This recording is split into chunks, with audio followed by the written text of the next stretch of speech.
அமெரிக்கால உள்ள ஒரு மிகப்பெரிய ஏஐ கம்பெனிக்கும் அமெரிக்கன் கவர்மெண்ட்டுக்குமே இப்ப பிரச்சனையா இருக்கு. எல்லாருமே யூஸ் பண்ணிட்டு இருக்க சாட் ஜிபிடி உருவாக்கிய ஓபன் ஏஐ உடைய சாம் ஆல்ட்மன் எல்லாருக்குமே தெரியும். இதே ஓபன் ஏஐல ஒரு மிகப்பெரிய பொசிஷன்ல வேலை பார்த்தவர் தான் டாரியோ அமோதாய் அப்படின்றவர். இவருக்கும் சாம் ஆல்ட்மனுக்கும் நடுவுல நிறைய கருத்து வேறுபாடுகள் இருந்துச்சு. சாம் ஆல்ட்மனை பொறுத்த வரைக்கும் வேகமாக ஏஐ டெக்னாலஜி உருவாக்கி கமர்ஷியலைஸ் பண்ணணும். ஆனா டாரியோக்கு பாத்தீங்கன்னா அந்த அளவுக்கு வேகமா ரஷ் பண்ணக்கூடாது. ஏன்னா அந்த ஏஐ மக்களுக்கு கேடு விளைவிக்க அதிக வாய்ப்பு இருக்கு. அதனால நிறைய சேஃப்டி ரெஸ்ட்ரிக்ஷன்ஸ் கொண்டு வரணும்னு சொல்லியிருந்தார். ஆனா இந்த பிரச்சனை தீர்ற மாதிரி தெரியல. அதனால டாரியோ அமோதாய் வெளிய ஆந்த்ரோபிக் அப்படின்னு ஒரு கம்பெனி கண்டுபிடிச்சாரு. சாட் ஜிபிடிக்கு போட்டியாக கிளவுட் அப்படின்னு ஒரு சாட் பாட்டையும் கண்டுபிடிச்சாரு. அதுவும் நிறைய மக்கள் இப்ப யூஸ் பண்ணிருக்காங்க. இப்படி இருக்கும்போது அமெரிக்கன் கவர்மெண்ட் உடைய டிஃபென்ஸ் டிபார்ட்மெண்ட் பாத்தீங்கன்னா இந்த கிளவுட் ஏஐ மாடலை நாங்க எங்களுடைய மிஷன்ஸ்க்குலாம் யூஸ் பண்ணோம் அப்படின்னு சொல்லி இந்த ஆந்த்ரோபிக்கோட ஒரு கான்ட்ராக்ட் போட்டாங்க. சுமார் 2 வருடத்துக்கு 200 மில்லியனுக்கு போட்ட இந்த கான்ட்ராக்ட் பாத்தீங்கன்னா ஆந்த்ரோபிக் தன்னுடைய கிளவுட் அப்படின்ற ஏஐ மாடலை கஸ்டமைஸ் பண்ணி டிஃபென்ஸ் டிபார்ட்மெண்ட்டுக்கு தரும். அதாவது அமெரிக்கன் டிஃபென்ஸ் டிபார்ட்மெண்ட் பத்தி சொல்லவே வேணாம். அவங்க நிறைய மிஷன் பிளானிங் பண்ணுவாங்க, இன்டெலிஜென்ஸ் அனாலிசிஸ் பண்ணுவாங்க, வெளிநாட்டுல போய் பிரச்சனை எல்லாம் பண்றாங்க பாத்தீங்களா,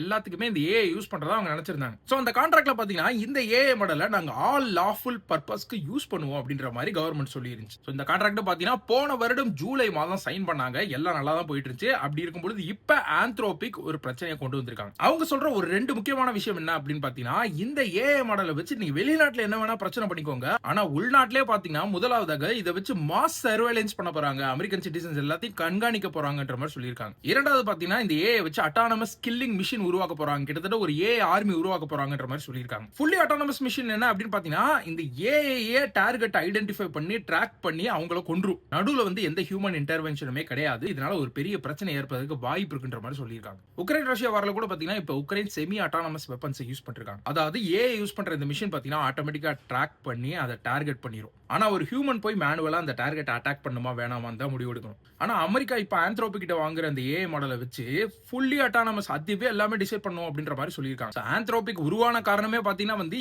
ஏஐ மக்களை கொண்டு போகணுமே தவிர மக்களுக்கு எதிராக அமைய கூடாதுன்றதுதான். சோ அப்படி இருக்கும்போது அவங்க மாடலே எடுத்து நீங்க இப்படி யூஸ் பண்ண போறாங்கன்னா கண்டிப்பா அவங்க எதிர்ப்பாங்க இல்லையா? சோ அதான் பண்ணிட்டு இருக்காங்க. இதற்கு யுஎஸ் கவர்மெண்ட் பயங்கர கடுப்பாக்கி இருக்கு. ஆந்த்ரோபிக்கை விட்டு விளாசி இருக்காங்க. ஆந்த்ரோபிக் ஒரு சப்ளை செயின் ரிஸ்க் அப்படின்ற மாதிரி கூட சொல்லியிருக்காங்க. இதையும் தாண்டி இன்னைக்கு ட்ரம்ப் தன்னுடைய ட்ரூத் சோஷியல் பிளாட்ஃபார்ம்ல இந்த கம்பெனியை எல்லாருமே முழுவதுமாக கைவிடணும்ன்ற மாதிரி சொல்லியிருக்காரு. கான்ட்ராக்ட் போட்டபடி ஆந்த்ரோபிக் இந்த விஷயத்துக்கு ஒத்துக்கணும், அப்படி இல்ல அப்படின்னா நாங்க ஒத்துக்க வெப்போம் அப்படின்ற மாதிரியும் மிரட்டி இருக்காரு. சோ இதன் மூலமா என்ன தெரிய வருது அப்படின்னு பாத்தீங்கன்னா, இன்னும் வருங்காலங்கள்ல ஹியூமன் சோல்ஜர்ஸே குறைஞ்சிருவாங்கன்னு நினைக்கிறேன். ஃபுல்லா ஏஐ சோல்ஜர்ஸ் தான் எங்க பார்த்தாலும் வாராதா இருக்க போகுது. ஏன்னா ஒரு ஏஐ கிட்ட மனித உயிரை ஒப்படைக்கும் பொழுது அது கண்டிப்பா மோசமா தான் முடியும்.